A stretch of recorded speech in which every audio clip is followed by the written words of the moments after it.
Hello everybody and welcome to part 2 of Bluestockings.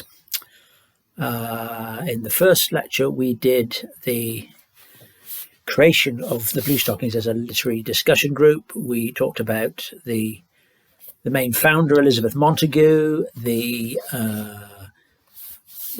her sister Sarah Scott, the austere Elizabeth Carter, the high-minded Hester Chapone, and the slightly more down-to-earth Anna Letitia Barbeau. And now we're going to go on to the second generation of the Bluestockings, the other women who were featured in the famous picture of the 9 British muses. If you want to see them floating around dressed up as Greek goddesses, I've got the picture out of the book, which is you may or may not be able to see. There they are. We're going to start with the one who's standing by the easel, and that is Angelica Kauffmann. Now, Angelica Kauffmann was the most unusual of the Bluestockings. For a start, she wasn't a writer. She was, of course, a painter. And secondly, she wasn't British. She was Swiss, born in 1742 and a child prodigy. By the age of 12, she already knew several languages and was a skilled musician. She contemplated becoming an opera singer. But her father was an artist and she was trained by him to follow in his footsteps, so she did. She spent her early years in Italy, gaining a reputation not only as a talented painter, but also a charming one. An essential quality if a female artist was to get anywhere. She charmed Lady Wentworth, the wife of the British ambassador in Venice, who persuaded her in 1765 to exhibit a painting in an exhibition in London, which received rave reviews. Her ladyship urged her to come to England. It would be the place for her, a rich country where she was likely to receive many lucrative commissions, and her ladyship could open doors for her, which she did, and Angelica settled in London. She wasn't the only female painter in Britain by any means. Most notably, there was Catherine Reed, who'd painted the portraits of several of the Bluestockings, including Elizabeth Carter, already. But Angelica soon became the most famous. She could turn her hand to anything: landscapes, portraits, historical pictures, or genre scenes. Her first important commission was a portrait of David Garrick. This brought her to the attention of Joshua Reynolds, who became a great admirer and possibly more than just an admirer. He painted her and then graciously agreed to let her paint him. In 1767, she was seduced by an adventurer posing as a Swedish count and married him. The marriage turned out to be bigamous, and it broke down after a year.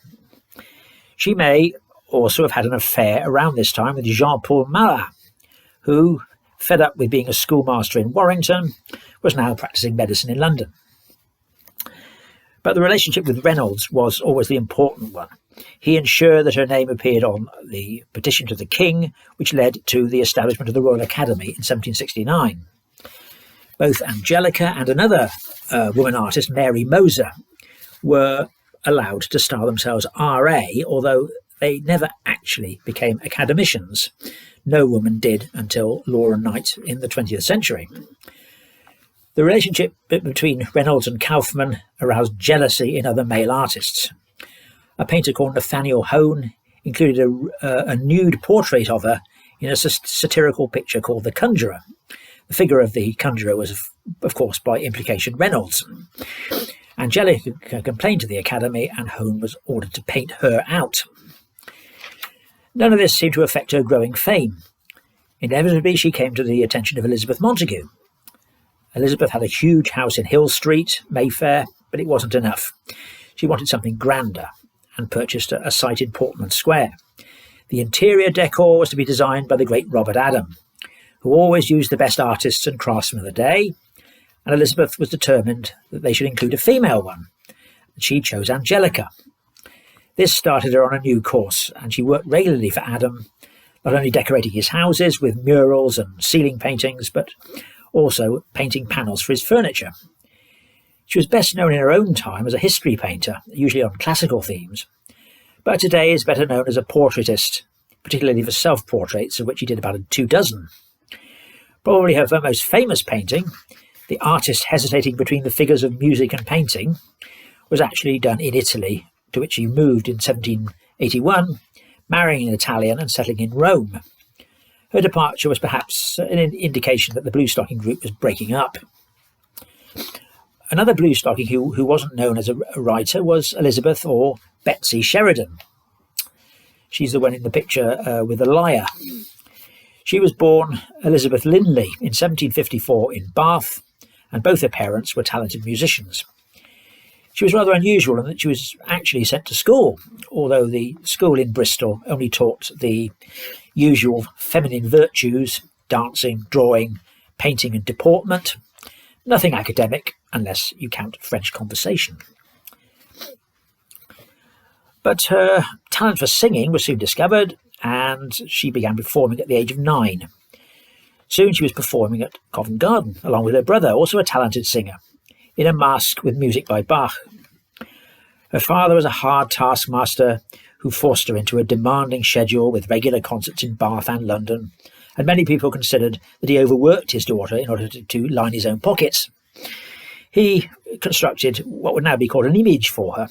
She was only to perform at events where high society was likely to be present, and her repertoire was carefully chosen, including popular ballads and avoiding popular ballads rather, and concentrating on classical pieces, particularly by Handel. As well as concerts, she was expected to perform at fashionable social gatherings, where she might be expected to sing for hours. It was these events that brought her into the orbit of the Bluestockings. By the 1770s, still only a teenager, she was the most famous singer in the land, hence her appearance as one of the 9 muses. Gainsborough painted her portraits together with her younger sister. The king went to see her at Drury Lane and was much impressed. In 1773, she was invited to Buckingham Palace to sing at a private concert for George III, Queen Charlotte and their children. She sang for 5 hours and the king paid her £100. But this was almost the end of her career. In 1770, her father met an Irish actor named Thomas Sheridan. Her father invited the Sheridans to his house in Bath, and anxious to show off the grand style in which he now lived, paid for, of course, from the earnings of his daughter. Sheridan did elocution lessons on the side and was looking for pupils. Among the family he brought with him was a young son called Richard Brinsley Sheridan. Richard and Betsy hit it off.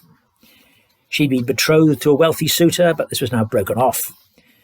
There are different explanations about how this came about, but the suitor ended up giving Betsy £3,000 compensation, plus £1,000 in clothes and jewellery. Not surprisingly, considering her fame and beauty, wealthy men continued to pester and sexually harass her. She feared their lewd intentions. At the same time, she was becoming anxious to escape her father's control. Thomas Linley now got mixed up in an acerbic public quarrel with the musical director at Bath, William Herschel, now much better known as an astronomer. This was acutely embarrassing for her. She started refusing to turn up for concerts, even contemplating suicide or alternatively running away to France and entering a convent. She turned to the Sheridans for advice, and particularly Richard, who was now an up-and-coming playwright. One morning, Richard came to the house when the family were in church and discovered her unconscious from a drugs overdose. When she'd recovered, he declared his love for her, and she agreed to elope with him. A plot was concocted with the help of Richard's sister, and they escaped to France, with a female servant acting as chaperone. They may or may not have been married there. Accounts vary, but she was still only 18. Her father discovered their whereabouts and insisted that she return to fulfill her engagements. She agreed on condition her workload was reduced. Richard now had to fight a duel to defend her honour against another of the suitors. Both men broke their swords and were wounded, Richard dangerously so. The two families decided that the couple must be kept apart until their ardour cooled. But it didn't cool. They were officially married in 1773. Despite having little money, Richard insisted his wife give up performing. It wouldn't do for a gentleman to have his wife appearing on a public stage. He agreed to one last performance at the Three Choirs Festival in Worcester, although private performances continued, notably one for the Earl of Coventry at Croom. Richard never made much money despite the success of his plays, and the couple were constantly in debt. This didn't stop Richard from pursuing a political career, and Betsy came into the orbit of the Whig Party, becoming friends with Georgiana, Duchess of Devonshire, meeting Charles James Fox and Edmund Burke, and dining with the Prince of Wales. The marriage was tempestuous. Both of them had numerous affairs. After several miscarriages and one stillborn child, she finally produced a son. Then she met Lord Edward Fitzgerald. Lord Edward is famous today as one of the leaders of the 1798 rebellion in Ireland, but he spent much of his previous life in England. He and Betsy began an affair, and she gave birth to his daughter in 1792. The trauma of childbirth exacerbated her TB that she was suffering from, and she died shortly after and was buried at Wells, still only 38. It's always been known that she had literary ability, and it's now been suggested that as well as helping with the music, she also wrote some of the dialogue for her husband's plays. One of his most famous plays, The Rivals, may in fact partly be her work. Betsy was never typical of the Bluestockings, and neither was Catherine Macaulay. She's been completely overshadowed by a more famous Macaulay, the poet, historian and politician Thomas Babington Macaulay, and it's often thought they were related, but they weren't. Catherine was a significant figure in her own right. She was born Catherine Sawbridge in Kent in 1731. Little of her early life is known, and she told inquirers two completely different stories about her upbringing. In one, she said that she had little education and was a thoughtless girl until she was 20, when she idly picked up a history book from the windowsill in her father's house and suddenly became interested. But she told Elizabeth Carter that she'd always been a prolific reader and had been fascinated by the Greeks and Romans since childhood and imbibed their commitment to liberty. What is known is that she married late, at the age of 29, to a Scottish physician, James Macaulay. The marriage lasted 6 years until he died and produced one daughter. Even while she was still married, Catherine conceived the idea of writing a history book herself. Greek and Roman history had been extensively written about already, but what about the history of England, particularly the turbulent events of the 17th century? In 1763, she began writing the history of England from the accession of James I to that of the Brunswick line, that is the Hanoverians. In the next 20 years, she produced 8 volumes, but realised she would never reach her planned finishing point in 1714, so she broke off at the 1688 revolution. Her book had a tremendous influence, which has continued to the present day, because it launched what's known as the Whig version of history. This is often attributed to her namesake, Thomas Babington, but he only started more or less where she left off. This was the history of England, particularly in the 17th century, as the story of the slow growth of liberty through the development of parliamentary institutions. The people of the day, she said, had forgotten that the privileges they enjoyed had been fought. The people of her day, she said, had forgotten that the privileges they enjoyed had been fought for by their illustrious ancestors, who, at the hazard and even the loss of their lives, attacked the formidable pretensions of the Stuart family and set up the banners of liberty against a tyranny which had lasted 150 years, that is, since Henry VIII's time. She revived the idea that the Anglo-Saxons had enjoyed freedom and equality with representative government, which had been destroyed in 1066 when the Norman yoke had been fastened on the English people. The whole of English history after that had been a long struggle to reclaim the rights and liberties the people had once enjoyed, culminating in the activities of the Long Parliament and the Parliamentary Army during the Civil War. The Long Parliament had been the most patriotic government that had ever been, and the Parliamentary Army benevolent and humane. The execution of Charles I had been necessary, because he was a tyrant, and the Commonwealth that had followed was the brightest age that has ever adorned the pages of history. On the other hand, Oliver Cromwell had been a vain usurper who betrayed the people and had led straight to the restoration of the monarchy. and she had doubts about whether the 1688 revolution had been quite as glorious as it was made out to be. It had put controls on the powers of the monarchy, which were certainly justified, but hadn't abolished all the prerogatives of the crown as it could have done. This was coming dangerously close to endorsing a republic, and to the ideas which the American colonists were to espouse only a few years later. It was too much for many Whig politicians. To them, the political settlement of 1689 was sacrosanct. It was impossible to improve on it. Catherine's views were disowned by many in her own party. But others, including Horace Walpole, Thomas Grey, and the politicians, Pitt the Elder and John Wilkes, showered praise on her. So did many future French revolutionaries like Mirabeau. She was a female prodigy, they said. In an engraving, she was pictured as Libertas, the embodiment of liberty. A statue portrayed her as the embodiment of history. Of course, Tories like Dr. Johnson denounced her, although it didn't stop him visiting her. "Madam," he said, "as a Republican and a leveller, I'm surprised I find you employ servants. Why don't you dine with us?" No, she said. "I was talking about political equality. Equality of property is another thing entirely." This inevitably laid her open to charges of hypocrisy, but it didn't stop her. She became a strong supporter of the campaign for parliamentary reform and actually drew up a plan for a two-chamber parliament with a Senate and a House of the People, which anticipates aspects of the American Constitution. But there were limits to her progressive ideas.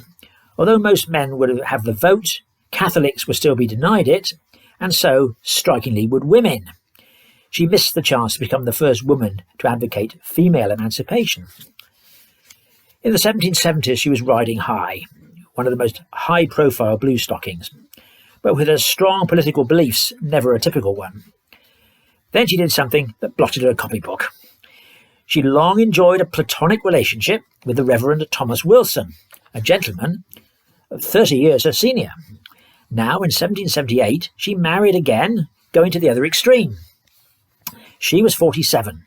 Her bridegroom, William Graham, was 21, and a ship's mate. This, of course, made her a laughingstock, the cartoonist son of Field Day. What made it even worse was that William's notorious brother, James, a quack doctor, was the inventor of the celestial bed. James Graham ran the Temple of Health, where he gave what were described as medical lectures, in which he asserted that sex was a patriotic duty, assisted by scantily clad goddesses, one of whom was the young Emma Hamilton, who was definitely not a Bluestocking. In 1781, he opened a Temple of Hymen, which contained the celebrated bed, an enormous construction, 12 foot by 9, which could be made to tilt, and surrounded by the sounds of musical automata, the scents of flowers and oriental fragrances, and the cooing of turtle doves. And over the head of the bed hung the motto, "Be fruitful, multiply, and replenish the earth." Couples who agreed to sleep in this bed would have a night they would never forget. The more ardent they were, the louder the music would play. And one night in this bed was enough to solve all marital problems, so it was claimed. Catherine was certainly a patient of Graham's, although there's no evidence that she tried the bed herself. But even an indirect connection with such goings-on was enough to damage her reputation. However, she continued airing her political beliefs by supporting the American colonists, even after they declared their independence. Cartoonists portrayed her with a red Indian headdress. Many of her political friends turned against her, as did her fellow Bluestockings. "I always thought her one of the lads rather than one of the gentle sex," said Elizabeth Montagu. A strange fellow indeed. But she stuck to her guns, and in 1784 actually crossed the Atlantic and met her hero, George Washington. She was still fighting and was engaged in a paper war over attitudes to the French Revolution with Edmund Burke when she died in 1791. Her scandalous reputation meant that her work was subsequently undervalued, but it underlies many of the ideas of the much more famous Mary Wollstonecraft. Very different from Catherine and more like conventional Bluestockings was Charlotte Lennox and Elizabeth Griffith. Charlotte Ramsay was born in Gibraltar, the daughter of a Scottish Army officer, and spent much of her childhood in New York. At the age of 13, she was sent back to England, but the lady who was to be her guardian had gone deranged, as it was tactfully put, so she became companion to another lady who noticed her literary abilities and encouraged them. Her first book of poems was published when she was only 17, but she then threw away her prospects by marrying the illegitimate son of a Scottish nobleman, Alexander Lennox. Lennox wasted what little money she possessed, trying to prove he was really the legitimate heir to an estate, and he reduced her to penury. Charlotte was forced to go on the stage to make ends meet. Then in 1750 she managed to get a poem called The Art of Coquetry published in the Gentleman's Magazine, and this brought her to the attention of Samuel Johnson. He was very impressed, thinking her talents superior to Elizabeth Carter's. He introduced her to men on the London literary scene like Henry Fielding and Samuel Richardson. He also introduced her into Bluestocking circles. They didn't like her. In fact, they sneered at her. She was a bad housekeeper. She had an unpleasant personality and was always in a bad temper. Undaunted, Charlotte carried on writing, and in 1770 published a novel which caused a sensation and catapulted her to the forefront of the literary scene. It was called The Female Quixote. As the title suggests, this rewrites the story of Don Quixote, or Don Quixote, with the central character a woman, a girl who can kill with a look and expects all her many lovers to suffer on her behalf. The difficulty was that although everyone in the literary world knew who'd written it, it was published anonymously, so she never got the credit for it that she should have done. Many readers claimed that a man like Fielding or Richardson must have written it.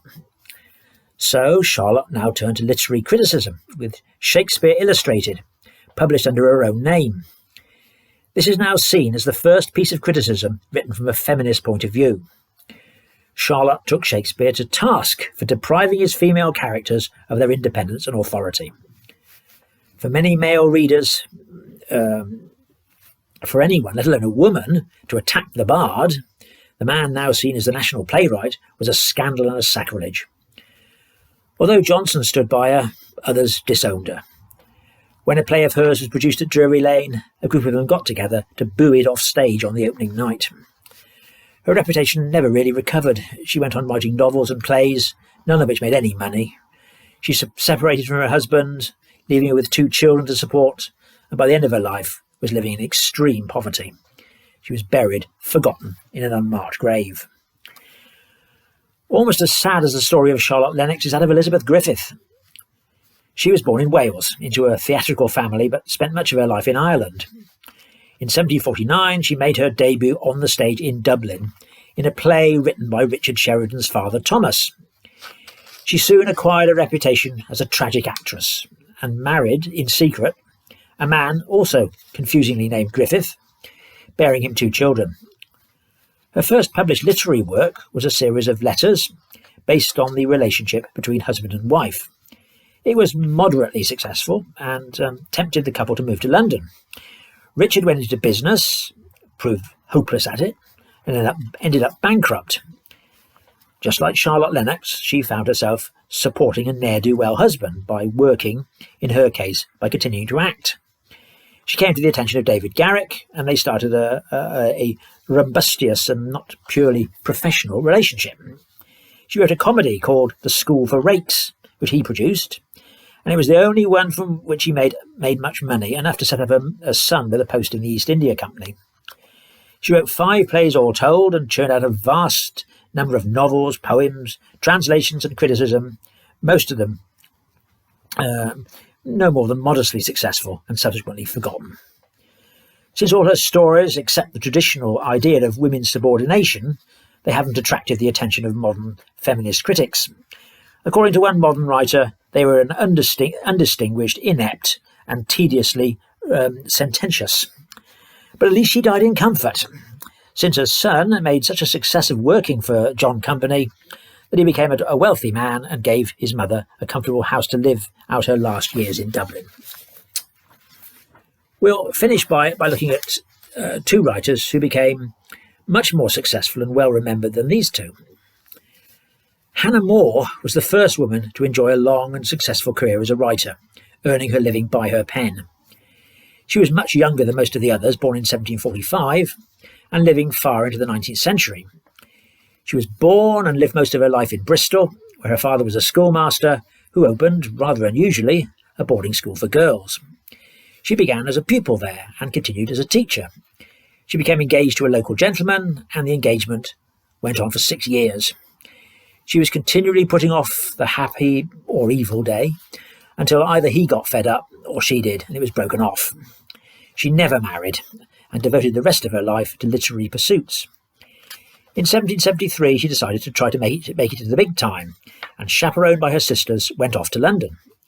She had already written several plays of a pastoral nature and some verses about David Garrick, which were shown to him, and this led to an acquaintance. Garrick introduced her to Johnson. She clearly had a talent for telling people what they wanted to hear, because Johnson said to her, "Madam, before you flatter a man so grossly to his face, you should consider whether or not your flattery is worth having." Despite this put-down, he introduced her to Elizabeth Montagu's salon, and she became one of the central core of Bluestockings. She wrote a verse celebration of them, the Bar Bleu, and in the famous picture of the Nine Muses, she is Melpomene, the muse of tragedy. This is appropriate because in 1778 she wrote her most successful play, a tragedy called Percy. Garrick helped her by writing the prologue and epilogue, and Sarah Siddons played the leading female role. The play became famous across Europe, and a copy of it was found in Mozart's possessions on his death. But she never repeated the success. She gradually turned away from the stage and onto a different tack entirely. She turned to philanthropy. Back in Bristol, she met a female milkman called Anne Yearsley. She came across her because Anne was in the habit of collecting pig swill from her kitchen door. Talking to her, Hannah was amazed to discover that this working woman had literary ambitions. As soon as her work was done and the children were asleep, she settled down to read or to write. Hannah decided to introduce her to Elizabeth Montagu, who always fancied herself as a patron of impoverished authors. The visit took place and caused a minor sensation. Cartoons appeared of the Bristol milkwoman being introduced into polite society. Montagu herself was enthusiastic at first. Anne is one of nature's miracles, she enthused. A subscription was organised, patronised by the Bluestockings and their male friends, and enough was raised to get Anne's poems published. They sold well, and her patrons should have been pleased, but at this point, class raised its ugly head. Elizabeth Montagu became worried that it would all go to Anne's head. She might, horror of horrors, get ideas above her station. Anne began to resent being patronised. Elizabeth advised Hannah to have nothing more to do with her, and it all ended in tears, with Anne accusing Hannah of defrauding her. Hannah now moved out of the Bluestocking circle entirely. She became converted to evangelical religion. The Bluestockings had an enlightened 18th century attitude towards religion, i.e. they took it lightly, if at all. For Hannah, this was now impossible. At the same time, she became increasingly political. As a social conservative who believed that God had allocated every man to his estate, rich or poor, and that women must be subordinate to men, she was horrified by the events of the French Revolution. She was even more horrified by subversive books like Tom Paine's Rights of Man or Mary Wollstonecraft's Vindication of the Rights of Woman getting into the hands of the working classes. The Church of England was alarmed too, and none other than the Bishop of London called on her and begged her to use her literary talents to counter this kind of propaganda. Thinking it was her duty to do so, she wrote a pamphlet called Village Politics. This was far away from anything that the other Bluestockings had written, being aimed squarely at what she called the vulgar class of readers. It consists of a political debate between a blacksmith and a mason.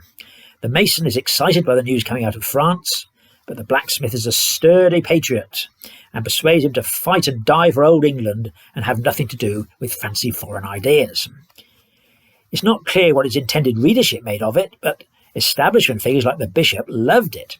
It's just what's needed, he said, and he hinted it was well received at Windsor, i.e. the king had read it. Hannah realised she had a talent for this sort of thing and began writing what were called cheap repository tracts aimed at the barely literate. These were a phenomenal success, translated into several languages. Eventually she wrote over 200 in a period of 20 years. In 1795 and 1796 alone, they sold some 2 million copies, although it's not likely that it was the poor that bought them. Probably it was their betters buying them up in bulk and distributing them to their neighbours and tenants. The consistent message of the tracts was that the poor should steer clear of politics and be content with their lot. They should be frugal, humble, industrious, love their country, hate the French, trust in God and the ruling classes. Women, above all, should accept their fate. Hannah was horrified at the goings-on in France. Women studying philosophy and attending anatomy lectures, neglecting their families. It was sinful. As for Mary Wollstonecraft, she refused to read her books. She didn't need to. She knew the woman was unstable and capricious. She'd moved a very long way indeed from the ideas of the Bluestockings. Despite her success, Hannah longed to escape from the fashionable world.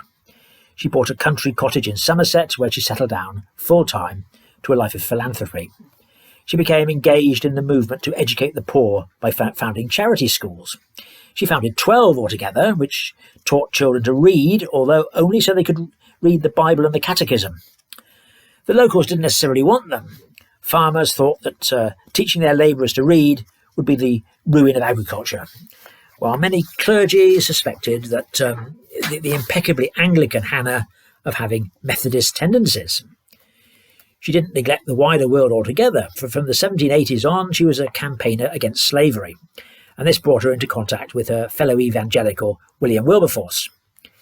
She seemed to have been a major influence on Wilberforce, keeping him on the straight and narrow and making sure his commitment to the cause never weakened. Hannah More lived on, a much revered figure, the bishop in petticoats, not dying until 1833, just missing the final abolition of slavery in the British Empire the following year. Another very long-lived Bluestocking writer, and one better remembered today, was Frances or Fanny Burney. She was born in Norfolk in 1752, the daughter of Charles Burney, the distinguished musician and author of the history of music. Charles and his wife Esther had 6 children, most of whom had distinguished careers, but Fanny was in a class of her own. She was a slow learner at first, perhaps due to short-sightedness, but by the age of 10 she'd caught up and was already writing away at what her father called scribblings. And by 11 she'd acquired such a serious air that she was nicknamed the Old Lady. She seemed to have written a novel by this time, but when she was 15 it and all her childhood writings were destroyed by her stepmother. Her mother had died of consumption, and her father had remarried. In her diary, she recorded the stepmother as being moody and insecure. Her father mixed in the circle of Reynolds and Garrick, and was a friend of a wealthy brewer, Henry Thrale. Through Mrs. Thrale, Fanny entered the circle around Dr. Johnson, and through him into the Bluestockings. Fanny became a great favourite with Johnson, although she herself seems to have had a love-hate relationship with him. "Don't you go, little Burney," he would bawl out when she tried to leave his presence. "I want you." Her relationship with Johnson was so intimate that when Boswell, or Bosley as she called him, was writing the life of the great man, he asked her for copies of the letters that Johnson had written to her. At the same time, Fanny was having troubles with her own family. 2 of her sisters eloped to the continent, and her brother was sent down from Cambridge for stealing library books.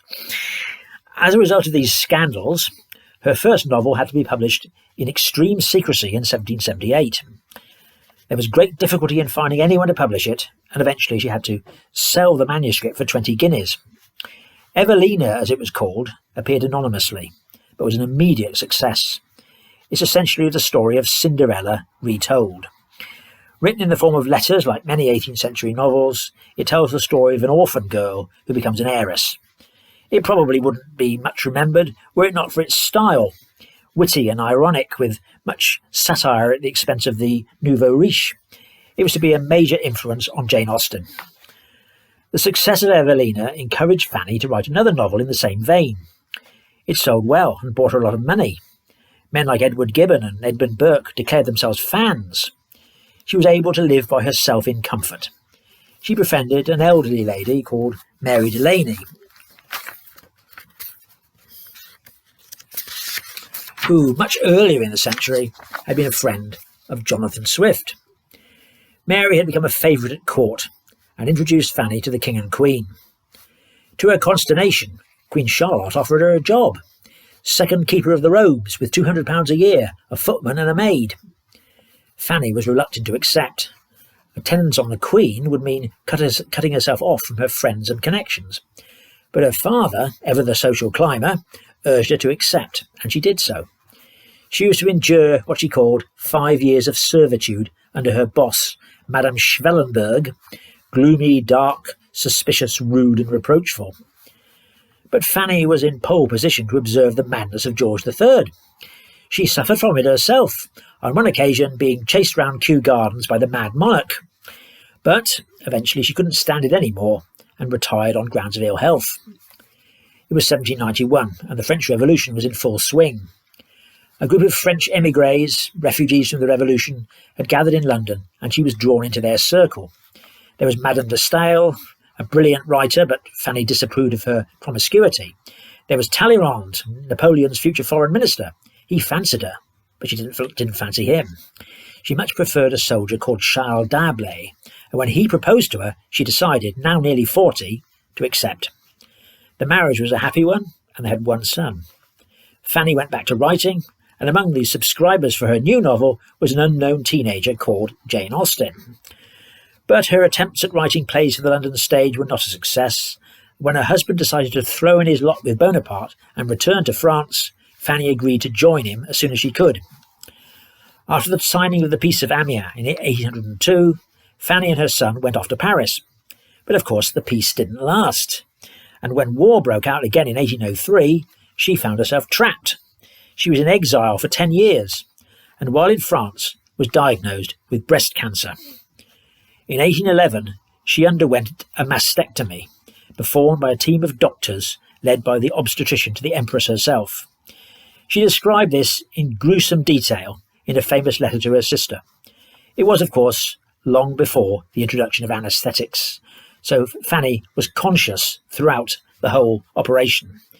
She closed her eyes and screamed as the steel cut through veins, arteries, nerves and flesh until she heard the knife scraping her breastbone. It's a wonder she survived, but she did. When Napoleon was defeated, her husband threw in his lot with the restored Bourbons, and so when Napoleon came back, briefly, the family had to flee to Belgium. After Waterloo, they finally returned to England, settling in Bath. Fanny wrote another novel, The Wanderer, in a quite different style. This is a feminist story, telling the tale of a poor spinster struggling against social and sexual and class prejudice. Her fans didn't like it, and she never wrote another. But she lived on, outliving her family, including her son, and not dying until 1840 in the reign of Queen Victoria. Her diary, which she kept for 70 years, and her letters were published, and kept her name alive until interest in her novels was revived, and she was the last, and perhaps the greatest, of the Bluestockings. That completes the Bluestockings. Next time we're going to look at 3 women scientists. Thank you very much.